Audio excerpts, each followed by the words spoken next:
Computer. Hello, everyone. Welcome to the Single No More online summit. We are here to give you the tools to feel confident that you can not only meet, but keep your Mr. Right this year. And I say feel confident because I actually do believe that meeting the man of your dreams is within your power. And I am so excited about today's topic because it's actually what made the biggest difference for me in my progress in my dating life. And I didn't really realize it, but once it hit me, I was like, okay, this is what it's all about. And I'm so excited to share that with you today. It was actually a matter of taking a closer look at me, my beliefs, my thoughts about myself and love, and just looking at what did and did not serve me. So we're going to get into all of that today, which is super exciting. And one of the people who was actually able to start that journey for me was my guest today. Her name is Lieberman-Wang. She is a #1 internationally best-selling author of the book Find a Fab, which I have right here, and it is the best. So we're going to get you this later today. She is a relationship and breakthrough expert for business and life, and co-creator of the Neuroscience Neuroassociative Programming NAP, as well as a licensed master NLP practitioner and trainer, if that's not enough. Goodness. She appears regularly on ABC, CBS, NBC, Fox, the CW, TEDx, and has also recently received the top 25 leading women entrepreneurs.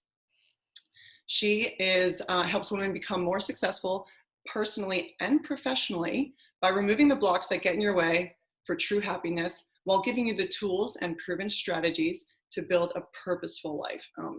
It's gonna be amazing. She has coached thousands of highly successful professionals, entrepreneurs, leaders in relationships, leaders in relationships and mindset, because it's very important. And she basically supports you to live an authentic, happy, healthy, and free life. I mean, what else could people want? It's what people are asking for right these days. What do you want? Happiness. That's you, right, Lisa? So welcome to the show. I'm so excited to have you. Thank you. I'm excited to be here. It's such a great topic and so needed by a lot of us. We are out there and we want happiness and we're settling for content, and what doesn't give us is fulfillment. So how do we get all of it? Yeah, I realized that the other day. I thought, what is that happiness? And it really is, like you said, fulfillment. Mm-hmm. And I think what I really want us to get across today, which we will, is that it doesn't come from an outside source. It doesn't come from a man. It doesn't come from money. It doesn't come from any of that. You can get that fulfillment from yourself. And once you do, I believe everything will fall into place, especially your love life if it's not working for you. Yeah, so I love in your book, you say this. So this is so let's talk about who should be listening here. Smart people who have it all together in other areas, but not their love life. Overthinkers. I'd like to call these the analyzers from the sidelines of your own life. You know, get in the game. Let's go. The never enough. I'm not pretty enough. I'm not smart enough. I'm not attractive enough. All these, whatever. If anything's not enough, this is for you. And of course, the people pleasers. Anyone who can't say no or is looking for approval or acceptance. And you go through that in your book, which is amazing. So if that's any one of you, this is going to be the day of your life, the best day. You're in the right place at the right time. You're in the right place. You're going to blow your mind. Yeah. So I wanted to ask you, how empowering was it when you realized that having a say in your life was possible, that you could decide today, right now, at that moment, that your life could change and be different? I mean, how empowering. It's life-changing, of course. It's like, that's a loaded question. I think the piece that actually happens for not just myself, for most people, is they don't even realize that they aren't making choices, where they're living based on status quo, what they think they shoulda, coulda, woulda been doing. They're doing what they think they're supposed to do, what I call it hand-me-down beliefs, where you grow up in a traditional family and people tell you there are certain things you need to do. And in the middle of the word belief is the word lie. And it's the lies we tell ourselves. So it says, I have to look a certain way, be a certain way to be attractive to a certain person. And then when you maybe attain that goal of being that person, you find out you're still not getting what you want. It's because you were never being you. And when you look at it, we're human beings, not human doings, but yet we do what we think we need to do to get what we want, instead of learning how to just be and be the best version of yourself, which is what you want. But the fact is that a lot of people still have not realized what that means to just be the best version of themselves. They're still trying to please somebody. They're still trying to show up in a certain way. They still think they have to do something specific to get something. And in return, when they finally do get that relationship or that position or whatever it is they want, they're not happy because they never were them. They were doing something to get something versus being someone to attract exactly what would want who they are. Yeah, as you're saying that and you say doing, I feel like somebody just reaching for something going, I want it, I got to be it, I got to do it. Whereas I feel like what we're trying to say is just stop and maybe back up and maybe unveil a little bit. And there's so much good in there. And if you're not allowing that to really come through, you're still just kind of reaching and going and doing. And it's a tiring place to be, right? It absolutely is. If you think about it, when you grow up in a traditional home, one of the challenges we've learned to get love by doing specific things. So if your family had these rules where, when you're good, you'll get love, or you watched your parents, the way they communicated, and you thought that was what love was. And we're taking modeling of what we see. We're taking what we see on TV. We're taking what we live with. We're taking what we see in other people. And we figure this is what love is. And what happens is we're trying to please everyone and pleasing no one. Because I could be a certain way and you're going to say, I love you, you're great. And then I'm a different way with my family, or I'm a different way with a boyfriend. And then this one likes me this way, this one likes me this way, and this one likes me this way. But which way am I? Because I'm doing it to please everyone. And at the end, I may be the one who feels empty. And we really need to understand what's going to fill us up, because you can't give from an empty bucket. So we need to figure out what that looks like for us. Yeah, it's really interesting when you can stop and really think about what was love like when you were young. What made you feel loved? Do you feel loved now? Are you still seeking love or acceptance? I know that when I was young, I got criticized, and I don't even know if criticize is the right word, but my mom I would never feel like I was good enough, in the sense of, she would say, you can't go out of the house without makeup on. Or as I love to work out, and she goes, your thighs are too big. No, nobody's going to like that.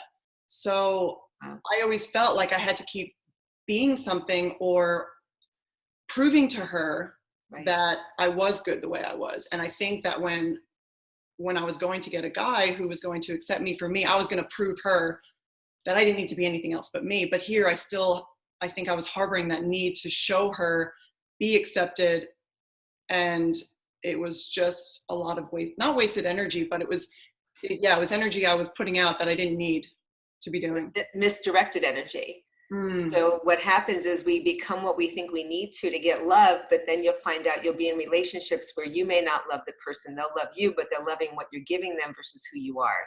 Yeah. And that's not a fulfilling relationship. So when I started this journey, I actually was everything that I wrote in the book. I wasn't pretty enough, skinny enough, smart enough, rich enough, didn't matter. I was never enough. And what became enough, especially in relationships, it was like 1 + 1 = 2, but it was more like 1 + 1 created 1 for me. It was more like I needed someone to complete me, like the line in Jerry Maguire. Yeah. But when you understand what real relationships are, and I divorced the first husband because I was trying to complete myself versus add. When you really learn that love is first learning to fly, which is first love yourself, that's internal. When you love yourself, who you are at that moment. Yeah. When you meet someone, it's not about completing anymore. It's not about having two circles trying to come together as one. It's two circles coming together with one big circle in the middle. And now you're bringing something into the relationship versus taking it. And when I met my husband, we're together 21 years now.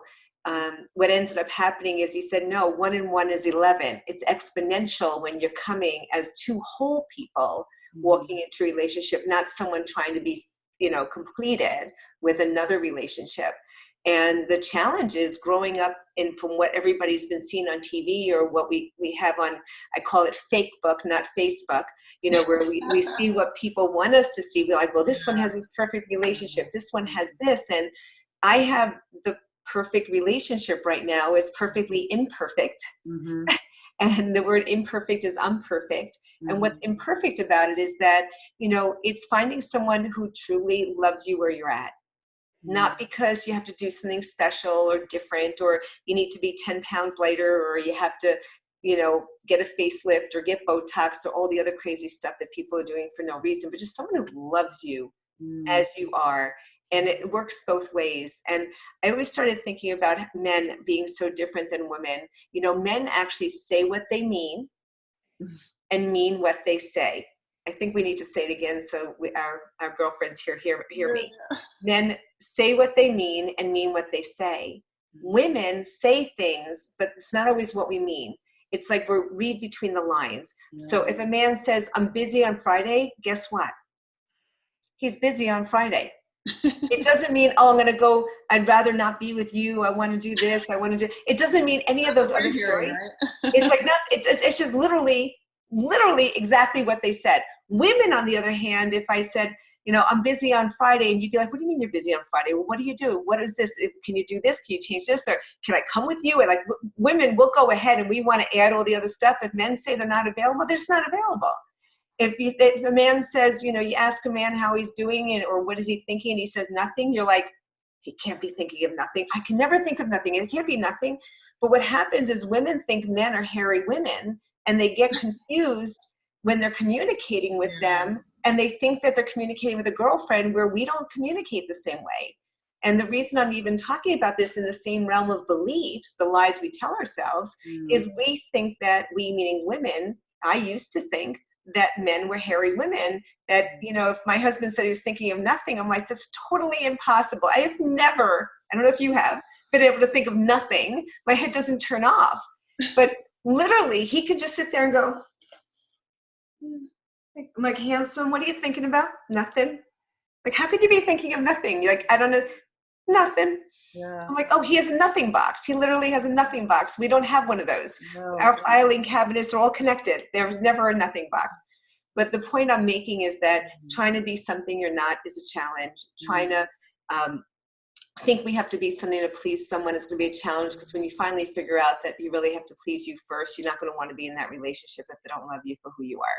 Yeah. So that's a big Imagine if we just accept that they think nothing. It would almost calm us a little bit and go, oh, okay. We don't have to be making up a reason of why he's thinking nothing. We don't have to think it's because he's not thinking this, or he's not thinking this about me. Correct. It's it happened all the time in my dating relationship as well, where I would always say, I'd throw an idea to him. So I think I had an underlying belief that I wasn't smart. So I would throw an idea to him that I was like, oh my God, this is brilliant. He's going to think it's brilliant. And I would go, oh my God, get this.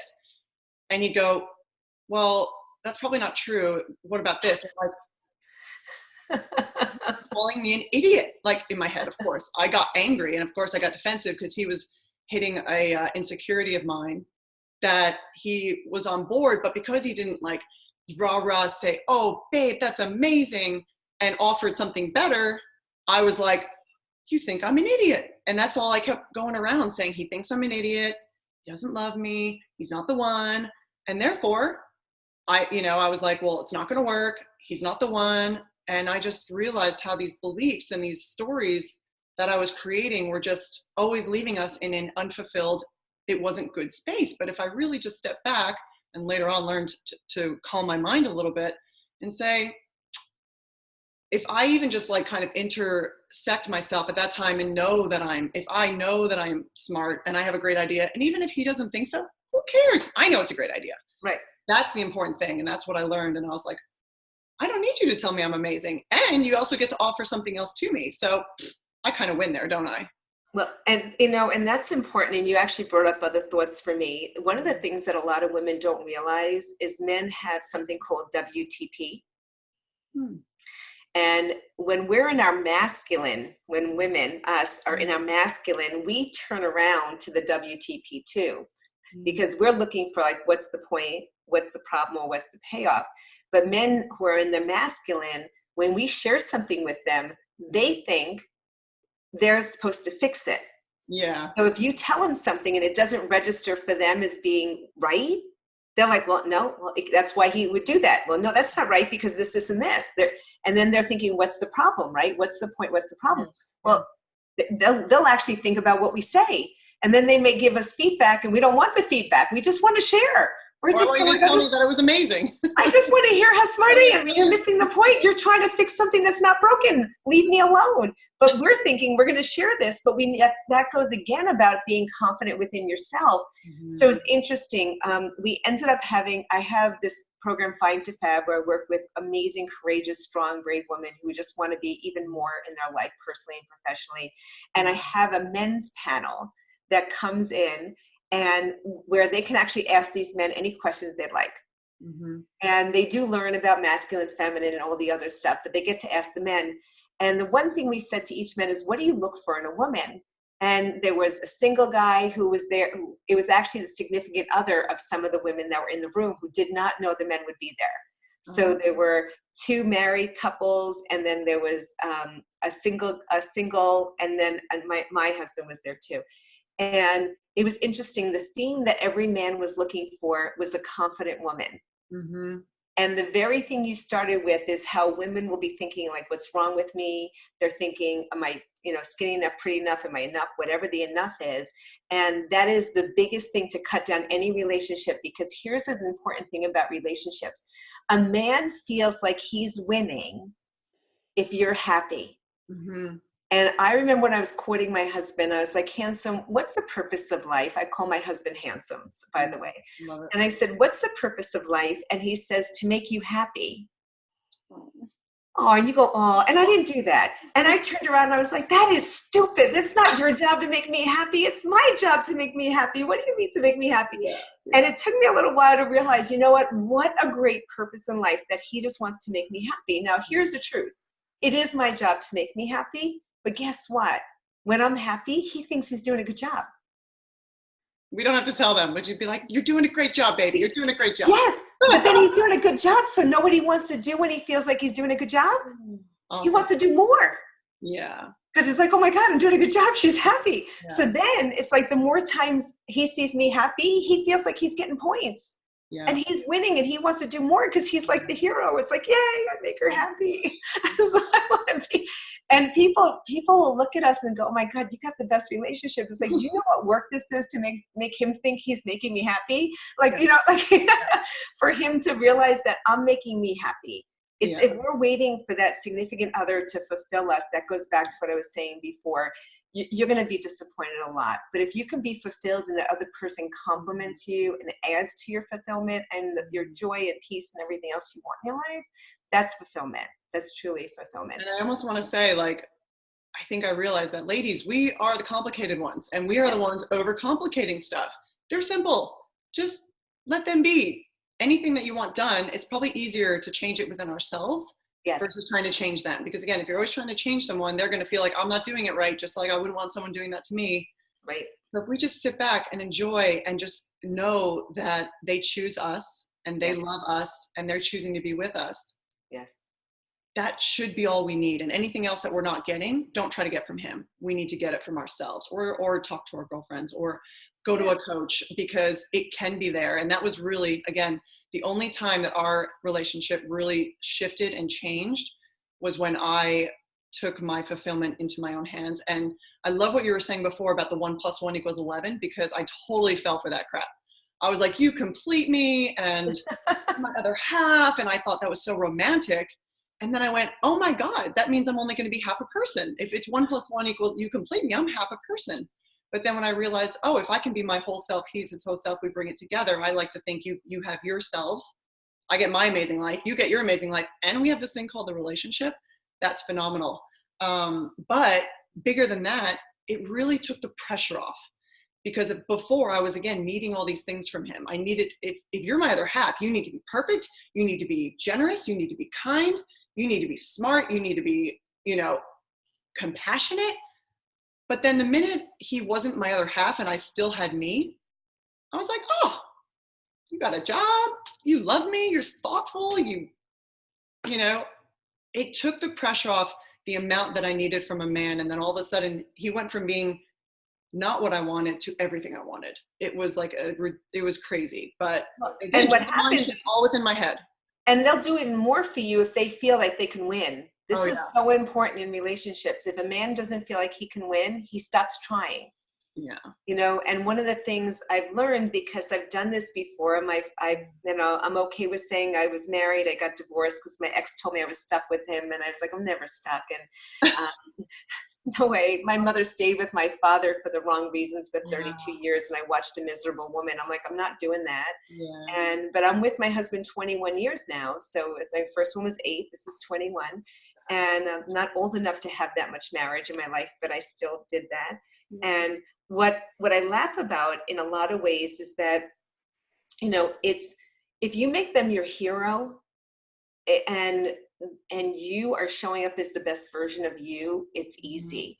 And a lot of times in relationships, I remember years ago when I was in one relationship, and I was actually putting my goals together of what do I want in my ideal relationship. And when I did it, I had a reality that the relationship I was in was not my ideal relationship. And I was like, how do I make it my ideal relationship? And what I put as the things I had as an absolute must was I needed someone who made me a priority, who communicated with me, that made me feel special, it was like certain things that was in a growth stance, wanted to keep growing and learning, and also have fun, and all the other things that were important to me, right? I had a whole list. And when I realized I was with a person that did not fit that, and I did literally stay in it for a while. I put the list away, realizing this is not happening in this marriage. And I remember my grandmother had passed away, and it was the day of the funeral. I found the letter I wrote to my ex-husband, who was my husband at the time. And I said, I love you, but I need you to make me a priority, communicate with me, and all the other things. And it was 3 months after I had wrote the list. And I said, you know what? No, excuse me, it was 3 years. It was 3 years after I wrote the list. I said, nothing had changed in 3 years. And it was that night after the funeral, he ended up deciding to go go bowling with his friends. And I said, please don't go. It was really devastating to me. My grandmother was so close to me, and he didn't listen to me, and he went. And I said, okay, it's easy to bury 2 as it is 1. And when he came home, I just said, I'm leaving. I'm out of this relationship. And I did. And when I decided to do the list again, I've been a trainer. I'm a trainer for Tony Robbins. I do a lot of other stuff. I've been in the personal development world for 26 years. I made a new list of who the ideal mate was. And one thing I did that was very important is writing that ideal mate was, I knew what I didn't want, but I had to really be specific of what I wanted. And when I did that, I wrote all the things I wanted. And again, the list was still, make me a priority. You needed to be a good communicator and all these other things.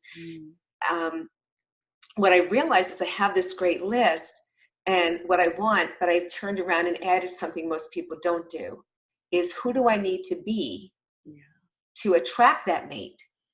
So if I wanted to be treated like a princess, that means I need to treat him like a prince. If I wanted somebody who's healthy and took care of themselves, then I need to be healthy and take care of myself. If, I didn't want to be a pretty bride, ugly wife. Well, I don't want someone to be, a handsome guy and then a Buddha belly, beer drinking, whatever in my future. I wanted someone who'd be congruent. So I remember when I met my husband, I would say my last husband. I don't want to imply there'd be a third. If I said second, it'd be a third. When my husband now, I said to him, I said, don't do anything for a day that you won't do for a lifetime. I said, or I'll leave you too. Because my ex courted me until he caught me. And then he stopped doing the things he did when he caught me. That's a big one to even sit with for a moment, because I don't think people understand it works both sides. It's not just the men, it's men and women. They do things while they're being courted, and they stop doing the things that made them fall in love, and then they fall out of love and they wonder why. It's because you can't stop the things you did when you started, because if you stop the things you did when you started, there'll be an end. If you keep doing the things you do when you start, there'll never be an end. And that's where people make the mistake. And that's what I need to learn, because I was making mistakes in the first relationship. I was taking things for granted. I wasn't treating him like the prince. I wasn't respecting and appreciating him. I wanted the respect and appreciation, but I wasn't getting it. So I didn't give it. It became this horse trade of whether it's like, you have to take care of me, or I'll do it if you do this, and all these terrible things that didn't work in any relationship. There's actually 4 levels of relationships. It's ego love, which it's all about me. You gotta take care of me, me, me. It's like a baby, cries and you just take care of them. There's, that I'll do it for if you do it for me, that horse trading love, that point system that will never work. The third level is unconditional love. It's like your needs are my needs. That is like the best kind of love you can do. But the fourth level, which most people, don't even know about, let alone ever exercise, is the spiritual love, where we love people despite the bad things. And that's like Nelson Mandela is the best example of someone put away for 27 years and you can still love the people that put him away. Right. And understand and respect them, not agree, but love the people you hate. But the piece about it is, in a relationship, we're expecting other people to show up a certain way, but we're not showing up that way. Yeah. So it's, how do you get those relationships? And I honestly found it because I figured it out. And I was like, okay, I don't do anything for a day, you won't do for a lifetime. If I promised him a pretty wife, he's not going to get an ugly one. An ugly one doesn't mean figuratively. I don't mean if we're pretty figuratively. Pretty means not being a bitch, not being mean, not being nasty, not being spiteful or vindictive. That's ugly. That's ugly. Yeah. So pretty to me is being a good soul, being a good person, appreciating, respecting your mates. That's pretty. Yeah, and that was you keep coming back to it. It's so true. It's what can I be doing? What part do I play in this? The part is a lot. And like you said, it's no one's job to make you happy. It is your job to make you happy, because then again, it takes the pressure off them. Like you're saying, they feel like they're winning. It takes the pressure off them if you're happy. And I, again, didn't realize a lot of the times when I was just getting agitated on an everyday basis, and I totally wanted to have it be his fault. You're doing this. But I was like, actually, I'm pissed off at myself. Actually, I just had a bad day. Actually, I'm just cranky. I want you to say you love me. But then it's like, wait, I know you love me. And this is a lot of the stuff that needs to goes on in our heads, and we can easily put it at them. And that kind of brings me around to blaming. Like, I totally then realized that for a lot of it, I wanted to blame him. I was like, you're not being vulnerable enough. You're not telling me the words I want to hear. And when we blame, it's making sure that we don't have to take action. It's that whole responsibility thing. And you go into it in your book because the day that changed for you, I think, was the day you took responsibility for how your life was. And if you want to share a little bit about that in terms of the journey you went through, because it's amazing. But yeah, I didn't realize I was doing that, but then it's so yes, it's scary because then you have to take responsibility and you can action, but it is that it was one of the biggest turning points of change and fulfillment. Well, what and what you're referring to is, it's easy to play the victim. It's like everything happened to me. It's not my fault. I wasn't, I was abused. I mean, for me, my story around men was not like the prettiest story, because my dad, my dad loved me. I didn't know it though, because he was very strict. And where your mother said wear makeup, my dad sent me back into the room to wash off my makeup. I wasn't allowed to leave with any makeup on. Oh my gosh. And he called me a plain Jane, and I was always insulted of it being a plain Jane. I was like, my God, that's just not nice. And I learned in my 30s, what a plain Jane meant to my dad was a natural beauty. I had no idea. I just thought I wasn't pretty because I was a plain Jane. I was like, I was so disappointed. But my dad didn't want me to be out with boys, and he was trying to protect me. And my mom wanted to let me go because dad was so strict. But because mom was so lenient and dad was so strict, I ended up dating a boy who was the owner of a restaurant we went to all the time. And he was a couple years older than me, and I was 16 years old. And I let him in my parents' home, which I knew I wasn't allowed to, and he took advantage. And I remember I told my mom, and my mom said, don't tell your dad, he'll kill you. And the story I took from it is not that the boy did something wrong, but I did, which I did, but it was my fault. And it became a chain of reaction around men of, I can't trust them, they take advantage of me. I was attacked by an employer at 18 and again at 19 by an associate. And it kind of taught me different stories about men, that I didn't quite understand, but I was still looking for their approval. And knowing what I know today, I've been studying human psychology and neuroscience for decades. It's like we always look to get the love we haven't gotten from one of our parents in a mate. So for me, I was looking for that love I couldn't get from my dad. So I kept finding unapproachable men. I found men that were emotionally unavailable. And obviously they could never give me the love I want because they didn't know how to get it for themselves. They were unavailable. And because of it, I kept finding these people who were not nice to me, and they kind of just validated, see, I'm not worthy, I'm not deserving. You're right, you're right. And it really got to the point of saying, no, they're not right. And I don't need that love from them. And the reason this stuff is happening is because I'm not respecting me and I'm not doing the things I need to do. And I don't mean being a male hater. I happen to think men are amazing. I love men. And I actually believe there's only 6 bad men in the whole world. I really do. There's only 6, and they just get around a lot. We've all met them, but there's not a lot of them. 6 degrees of separation, but yes, that's it. There's only 6 of them. They're out there, but they just get around a lot. And what I learned is that when I stopped hating men and I stopped looking for what's wrong, and I started to appreciate the good ones out there, and there are so many amazing, amazing good men out there. I had so many men in my life, it's ridiculous in a good way. And they love women. They're not women cheaters and haters and all the other stuff. They totally respect them. Old-fashioned values, open doors for you, take care of you. It's just beautiful. But it doesn't happen until we show up as that woman that they can do that for. But if you're out there and you've been in a position where I felt a lot of blame and shame and anger towards men, it was really hard to attract the right man if I'm putting that out there to the world. You have to get to the point where you don't just love yourself, but you love people, and you can appreciate people for where they're at. And then who do you need to be to show up to attract that mate that you want? It just changes everything. It totally changes everything. I agree with you. I'm not a man hater. I love men. I stand up for the good guys. And I just sometimes feel so bad for them that they sometimes have to deal with us, because look at us. They're just coming out being like, here's this beautiful woman. I see the beauty in her. And yet we're going, oh, I'm not this enough. I'm not that. Why are you saying that? And they're probably just like, no, I think you're really pretty. Yeah. Okay.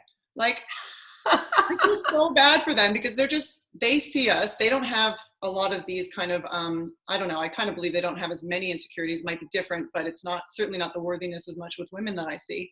And I'm just like, they're just trying to be a good guy, and we're not able to see it. And I get that.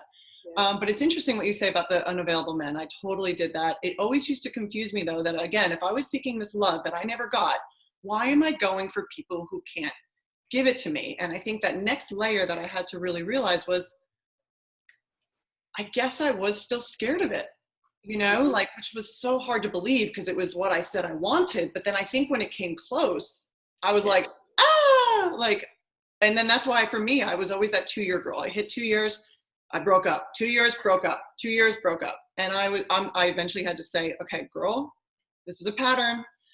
Let's figure out what's going on here. And I think deep down I had to realize I did feel like there was a part of me that must have been not unlovable.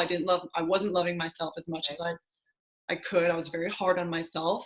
And I didn't think that was hurting me, but it was. And it's just amazing how much those little things, can just damage you even enough to sabotage it. It's crazy. Well, and that's the sabotaging. It's really interesting, because I have several women who came to me who are feminine to the core, but because of that, wanting those relationships they couldn't get, they became hardened, and they actually became a little more masculine, which is interesting. And then they're looking for this mate. They want a masculine man, but they'll castrate them, so they never really stay around, because they're masculine. So you have the 2 masculines beating each other up. It's opposites attract, and similarities keep us together. So it's really important to understand that. And we actually met at the Matchmakers Institute conference years ago when I was speaking there, and people don't actually understand that if we're in our feminine, if you're feminine to the core in your feminine essence, you show up that way, you can meet the right guy, and they will be attracted to you, and you'll be attracted to them. If you're showing up in the masculine, you're going to have this, there's no polarity. There's no, you're repelling each other.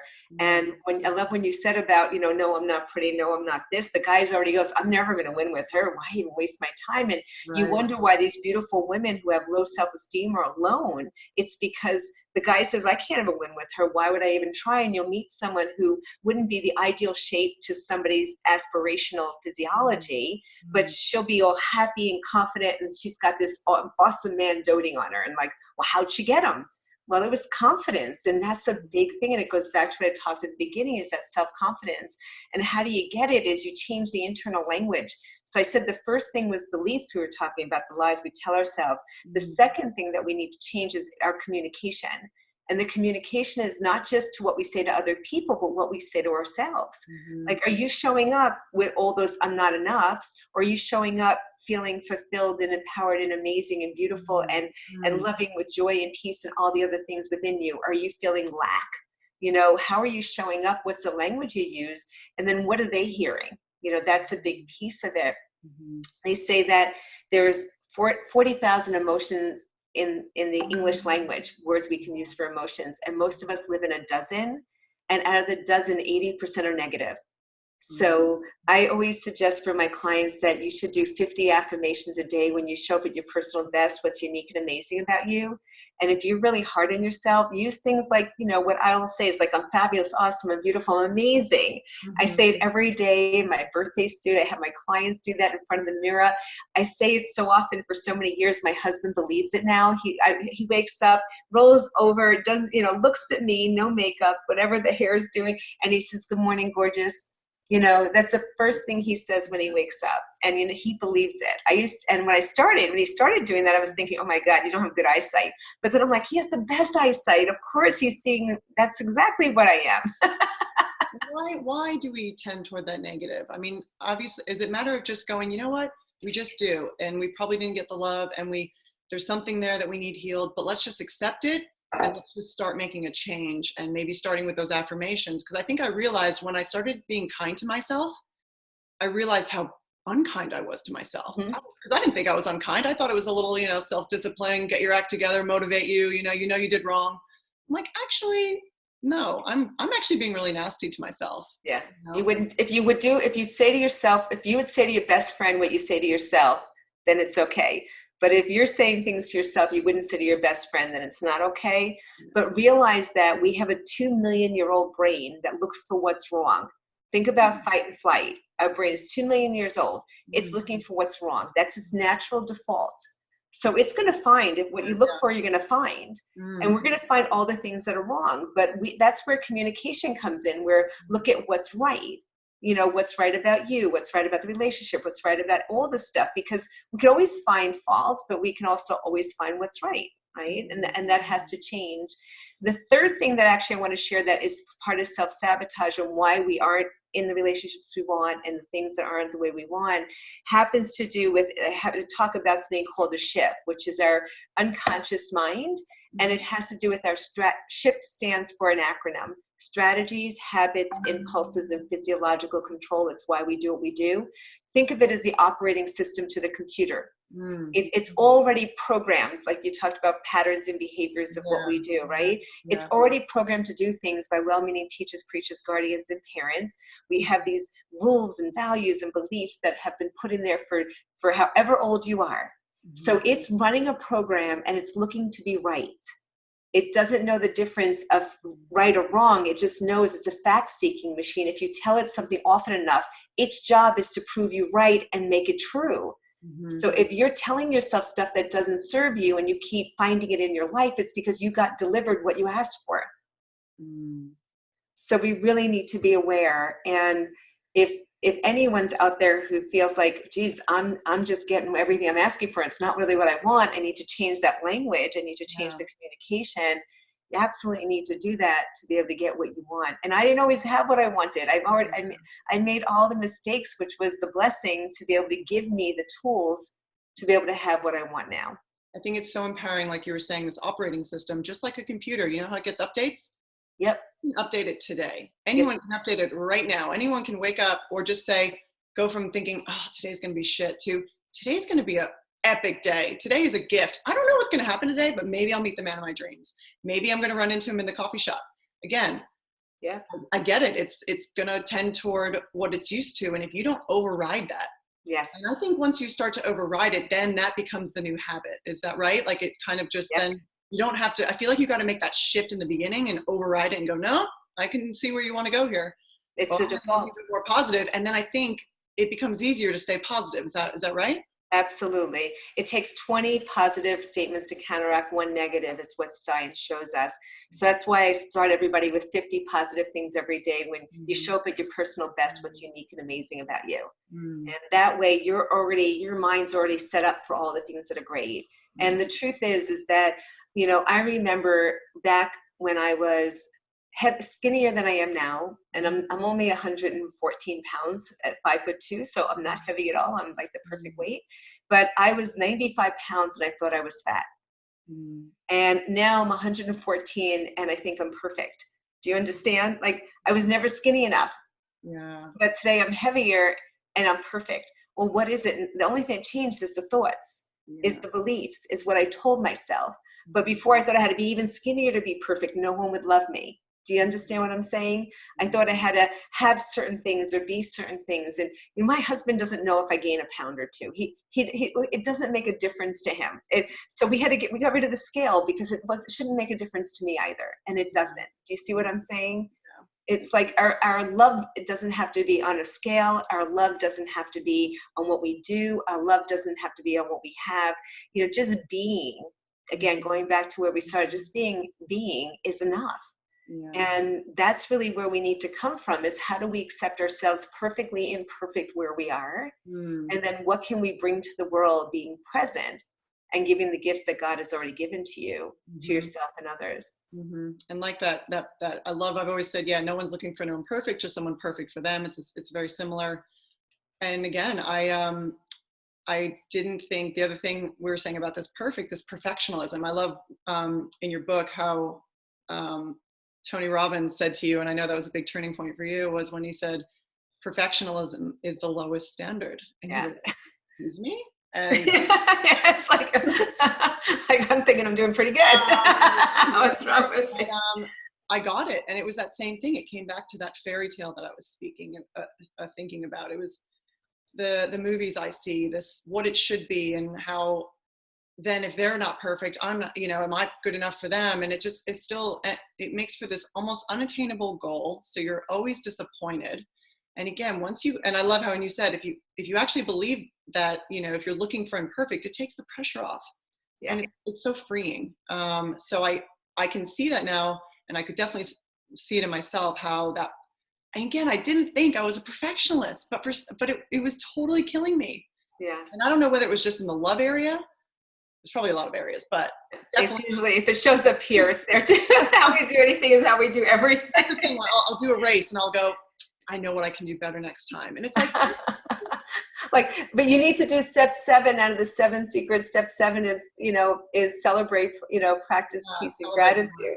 And again, it's hard. And it's just, I know this comes from a lot of different things, but this is where we can override that. And we can realize, am I seeking perfectionism? Am I a perfectionist? And it really just doesn't serve. So it's crazy. And I think the other thing too was that, I think what the biggest awareness was is that, again, I thought I had it all together. I was like, I got no baggage. I'm good. I come from a good family. I'm educated. I'm pretty. I'm this. But what I uncovered was that there was just a lot more stuff playing into my everyday and my triggers and my relationships that I really wasn't addressing and probably healing. And I never used that word before, but and I said it with a girlfriend the other day, is that we just went, oh my gosh, once we were able to heal that part of us, or realize that I don't need to seek love from anybody else. I can give so much to myself that I'm like overflowing with fulfillment, and holy moly, then I get to share it with everybody. And I get to share it with this lovely man who just loves me for me, and Mr. Simple Man. Because they're not complicated like us. But that's very it's crazy. And again, like we've been saying, it's all based on these beliefs and this history that we probably don't want to necessarily address, but there's there's nothing wrong with addressing it, you know? And it's not addressing it and pointing blame or shame Right. or anything else Right. to it. It's addressing it and just understanding. It's almost oh, well, that's interesting. That's where that's coming from. And Now I you know know, why I'm doing that. You now know? and then now that I know, well, I get to choose what I do and how I can change it. I think that people make the mistake of, you think about this. If you were younger, let's just make an example. Yeah, there's a little girl, she's in the park, and a little boy looks at her and goes, "You're ugly." And it was a significant event for her. Maybe she was 8 or 9 years old. Between the ages of 5 and 12 are the most impressionable for all of us, especially if a big situation happened. And maybe it was in front of other people. She could have been you or me. She could have been, and you or me. But now she hears she's ugly, and she decides that must be true because somebody else verified it, because she might have felt it. So now for the rest of her life, no matter what somebody tells her, they're like, oh, you're beautiful, you're sweet, you're cute, you're this, you're that, you know, whatever it is they say, she'll always say she's ugly. She made that her reality, that no matter what somebody told her. So it's not about making it wrong or right. It's just an understanding, well, interesting. So you were 8 years old, and a little boy who's 8, who had no common sense or anything else, said something mean, and you decided to make that your reality. But it wasn't the truth. It was just someone's statement. And there's 7 million people in the world, and you took one person and you made them the only person that had an opinion. Right. So, but that's really how simple it is. Just taking it into the context of where it came from, and saying, but if that wasn't that, if being that is not true, who do you need? Who are you today? Yeah. And what other meaning can you give it? Changes it. But we don't realize that something happened for most of us. This is called human beings, by the way, where we actually had something that defined us. Like I grew up, I had freckles. You know, back then there was a cartoon, Blondie and Freckles, you know, with the, do you remember? I don't know if you're too young to know. No. Oh my God, the dog next door's name was Freckles, and they used to call me Freckles. So I'm like, I'm a freaking dog. So my mother had makeup, and I'd put the makeup all over my face to hide the freckles because I didn't want to be the beagle next door's dog. But they call me Freckles because I had freckles. Yeah. Silly, right? Today I love my freckles. It's makeup that I don't have to put on. It's very cool. But at the time, I wanted to cover it up because they call me, I was a dog. Yeah. And that's how, but isn't that silly? Yeah. But we don't realize that we're taking stuff that doesn't serve us, bringing it into our adulthood, and then making it the rule versus the lesson. Yeah. And when we start realizing that some of these things don't hold any weight anymore, we can let go of them. Yeah. And, you know, you look at people, no matter what sex, color, religion, anything we have. I mean, I've never seen a woman that's not beautiful. And I'm very serious. I'm not beautiful. So this last weekend, we had our Find to Fab retreat, and we had women absolutely gorgeous, all sizes, shapes, amazing. And we had a femme transformation expert come in to work with them and get into the feminine essence and bring it back. I have to tell you, these women, I don't care if they had an extra 30 pounds on them, or they were little olive oils, or they were a little heavy, or they were right in between. I did not see a body that wasn't beautiful and sensual and gorgeous in every single way. It was so amazing. And if we can actually see that within ourselves, like, you know what I'm saying? If we can see that within ourselves, it'll change. It's a game changer. And when you get that confidence and that self-esteem and self-worth, and you just know you're worthy and deserving of everything, you become unstoppable in every area, in relationships, and for romantic relationships, friend relationships, business relationships. Life just gets better. You know, it just changes. And so every single woman is gorgeous. They're all beautiful. You know, it's not, I'll be beautiful when. It's like, you already are. You're already a gift. God put you on this earth. I'm on a rant. I'm sorry. I just think that I love it. I love it. How amazing they are. It's like we were put on this earth and we think we have to be something we're not. Do you know what? Marilyn Monroe was very big out there in the world, and everybody loved her. She was between a size 8 and 10. But people think they need to be a size 2 to be loved today. But she was an 8'10". She wasn't a small woman, but she was voluptuous and gorgeous, and she was confident, and they loved her. Everything about her, right? Yeah, confidence just exuded from her, you know, you could see it. Yeah. But today, women are so insecure, and the low self-esteem and all that, it's repelling the men. They don't want that. Yeah. So, you know, every time I'm working with, I was saying it's hurting you and it's hurting them. So yeah, they can't win. Yeah. it goes back to the beginning. They can't win, and we got to let them win. But you have to win. You need to appreciate the gift that was given to you. You're here. You know, I looked at it because my husband and I tried to have more children than my stepson. And I didn't realize it'd be so challenging. We went through fertility for 8 years. Wow. And now every single person I look at, I'm like, oh my God, you won. They go, what do you mean? I said, well, I learned it takes 10 million sperms to get one of you. I said, so the fact that you won out over 10 million, you already won. Yeah, I know, yeah. You're already a gift that you're here. Yeah. And I'm not even saying it flippantly. I so mean it. Like, you're a gift, just the fact that you got to come onto this earth. There's nothing else you need to do. Exactly. A girlfriend told me, she goes, your purpose was fulfilled the minute you were born. I love that. Because like you just said, think about it. These are two parents who want a child and they got that child. And that was so fulfilling to them. You have fulfilled your purpose just by being born. Yep. And again, if you can know that, then there's nothing you need to live up to. You don't need to show anything. You don't have to be anything. I mean, you're probably going to be great because you want to be, but it's not because you have to be. And I love what you were saying with all those women and their beauty, because like, again, nothing was wrong with them. It's just, they had a thing of wax around them, and they just needed to, you know, melt down the wax and just expose who they were underneath. And it's beautiful. Every woman is beautiful. We're the most beautiful creatures on the world. You even say it in your book. And I love that. And it hurts me when women don't. And I was doing it to myself too. Not as consciously, like I felt like I was always comfortable in my skin, but I definitely was I had fears that were holding me back.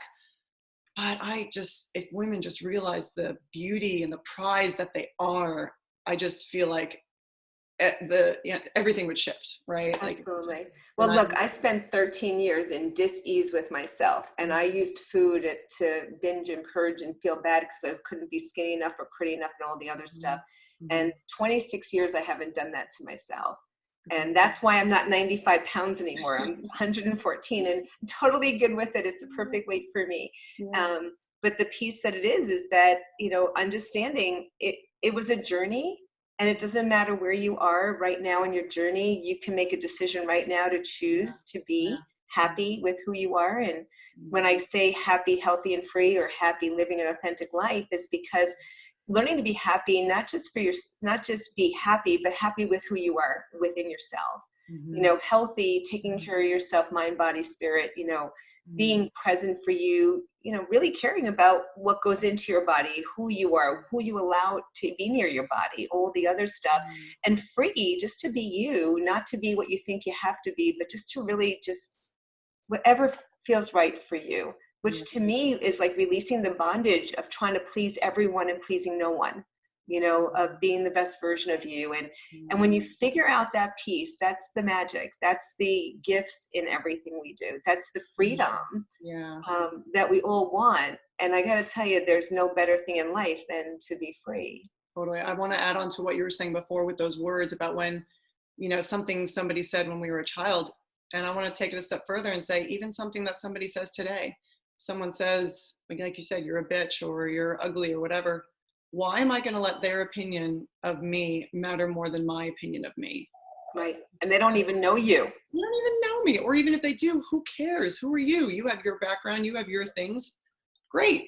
That should not impact how I feel about myself. And that's where it's like anytime, that's why you have to have the confidence in yourself to go, okay, dude, I'm still amazing. There's no downfall to that, to just being almost like invincible. Like you just let that roll off you. And if you don't, then that's an issue with you. And I think that's something people can be aware of. If other people's words are affecting them, why is that? What am I not dealing with? Or why is that affecting me? Because I know I'm awesome. Right. You know, crazy. So, oh my gosh, I love what we have touched on today. Is there anything else that you don't feel we've addressed in this area that you think could really help our viewers today? Well, and I think we can go on for another 5-6 days together and more topics. You know, I think the first thing is to become the best version of you. And then when we become the best version of ourselves, to decide what you want in a partner, And I really would encourage you to write out like what everything about them, you know, what they look like, sound like, talk about what's important to them, what they mean. It was funny when I started dating my husband, I had done my ultimate mate when I got out of the last relationship, and I met him, and I said, well, you know, he goes, well, how do I rank on your list? I said, well, handsome, you're a 9.8. Because what do you mean? Like, why aren't I a 10? And I'm like, because you're a 9.8. And he's like, he was very funny about it. And he says, well, I don't understand. I said, well, handsome, I wanted tall, dark, and handsome. But I never asked for Asian, because my name is Lisa Lieberman-Wang. Where's the Chinese name come from? It's not me, I'm Jewish, you know? So it turned out my dad was a bigot. And when my dad found out I was dating him, he made a stupid comment. I didn't speak to my dad for 2 years because he called him a gook. And my mom's with a black man. I'm with a Chinese man. We obviously destroyed the whole family, according to everybody. And I never saw color. I just see people, you know. Yeah. But I just said to him, because it made it difficult with my family, is the only reason it was a 9.8, because I had to deal with that. And I chose not to, so I severed ties for a little while. But I also thought, oh my God, we wanted to have children, and what would that be in religion? And so when I said 9.8, it wasn't that he wasn't fabulous in all these other areas. It was like, I knew what I wanted, but as far as someone who treats me like a princess, he treats me like a princess. He takes care of me. He dotes on me. He thinks about my next need before I even know there's a next need. I mean, it's quite amazing that I found that. And people are like, oh my God, you got the perfect relationship. I'm like, well, wait a second. I spent 40 years preparing for this. Like I spent 30 something years preparing to find this person that would find me, because I had to do the work so that he can find me. Yeah. So when people go, oh, you're lucky, I'm like, no, it's not luck. Luck is labor under consistent knowledge. I had to show up at the best version of me so he could find me. And I like and that he'd want to do that. What? I love what you're saying about, you know, it didn't just happen. Everything brings you to where you are today. And I really advise people to own their past, own their present, own you. Everyone, again, nobody wants anyone perfect, because nobody is perfect. So if you're perfect and they're not, they're going to go, shit, how am I going to live up to that? That's hard. But if you're, you know, that's why when people open up and they show that they're not, that they've been through stuff, they go, oh, good. You know, I don't like when women go on dates and they make all these disclaimers, like even on the first date. It's like, girl, shut up. If anything, I know, don't say it, but even if you know, be like, yeah, so I did this, but look at me now. You know, like, can you imagine I'm as good as me having gone through that? Woo, boy, am I amazing. Okay. And they'll be like, hell yeah, you are, you know? So let's give them some advice and tell them not to tell them about every past relationship. They don't need to know everything, and just and you don't ever have to make disclaimers about yourself. Yeah. You know, just own it. And that's what you're saying. Be that best version of yourself. So I love that. Okay. So you have, and also I think the best thing about, you know, coaches is that I know that a lot of the stuff that I didn't realize because I was like in my own head. So when I had other people tell me, you know, oh, actually you're a little bit avoidant. I was like, whatever. And I'll have you say on that first time I met you, you were so funny, because I walk up to get my book signed with you, and I said, yeah, she's like, oh, you know, what brings you here? I said, yeah, I'm starting to learn. I'm really not that good in business. And you were like, that's not what you should be saying to yourself. I was like, okay. You know, like right away you were on it. You were on it that I was, you know, the way I was speaking to, and I said it to you. So clearly I was saying it to myself, and you got it right in the beginning. So it's so interesting. That's why I say it's really good to work with people like coaches or something, because we can point out what you're not pointing out, right? So we've got some free gifts for our audience. So tell us about those. Okay, awesome. Well, first, we talked about the book a lot. So I want to make sure that if you're watching this, I want you to get the book, but I want you to actually read the book. It's an easy read, and I'm going to give you the book as an ebook, as a free book. And all you need to go is ebook.findtofab.com, findtofab.com, and you'll get the book. And there's another little ebook in there as a gift, and seeing if you are in relationships, if you're sabotaging them. So you'll get that as well. And for the right person, and you'll understand when you go and get your book, I'm going to offer a free consultation, and my discovery calls are worth about $750. So only, and I'm going to ask you, only apply for the discovery call if you really want help and you're ready to invest in yourself. If you're not ready to invest in yourself, let's save us both some time, and and just enjoy the book and do what you need to do with the book. You're going to get plenty of information from there. But I'd love to see you have everything you want personally and anywhere in your life professionally as well. And we can help you there too. Yeah, I think you and I both share our breakthroughs that we've had. We've gone through that hard journey. And if you read the book, you'll learn more about you and what you had to go through, which is amazing and commendable. But I think once we get there, we love sharing it with other people, and that's why we're here. And hopefully you guys got something out of this. You can do it. You can make changes today. It's just a mindset shift. If you have any questions for Lisa and myself, we're here. Yes, Lisa. Can I say one more thing? Yeah, of course. So I actually have a program that if you want to find out about, just send me an email at lisa@findtofab or go to my website, findtofab.com, and Ignite the Flame Within is something I do with my husband about how to really understand your love motivations specifically and get a roadmap. And I've had so many single women come to this program and do this assessment, and it finds out all about your personality. And they've been dating people, and they give them the assessment, you get this whole book, and they go, here, this is me. And it's the roadmap to their heart. It's literally the roadmap to their heart. And I have 2 women now, they're engaged, living with their boyfriends. I have other things that have happened because of it. So if you want to find out about Ignite Your Flame Within, that would be something you'd be really excited about. And it's happening April 25th and 26th. Yeah, cool. Can you also just briefly tell people what the find means? Because I know it from obviously meeting you, but I think literally, so tell everyone why you do a find to fab. Okay, thanks for doing that to me. So fine is how I used to feel. And that was, I'm going to say frustrated, but it was really effed up, insecure, neurotic, and emotional. And I so much wanted to be fabulous, awesome, beautiful. So I help you go from feeling fine to being fab in every area of your life. Yeah, when I hear that fine word, I'm like, yeah, that's bad. My I go, what's this? It goes fine. I go, so it's no good. And I call them out on it every time. So I love that you use that acronym. It's totally me, meaning saying I'm fucked up, I'm insecure, neurotic, and emotional. And that's okay, because you know what? You can be fab. That's okay. Own it first. And let's do this, right? So I love that. So perfect. Thank you so much for your time today. I loved it. This is one of my favorite topics because it was the most life-changing for me. So I'm glad that there are, coaches and advisors like you out there to help us. So thank you. Thank you. Bye, everyone.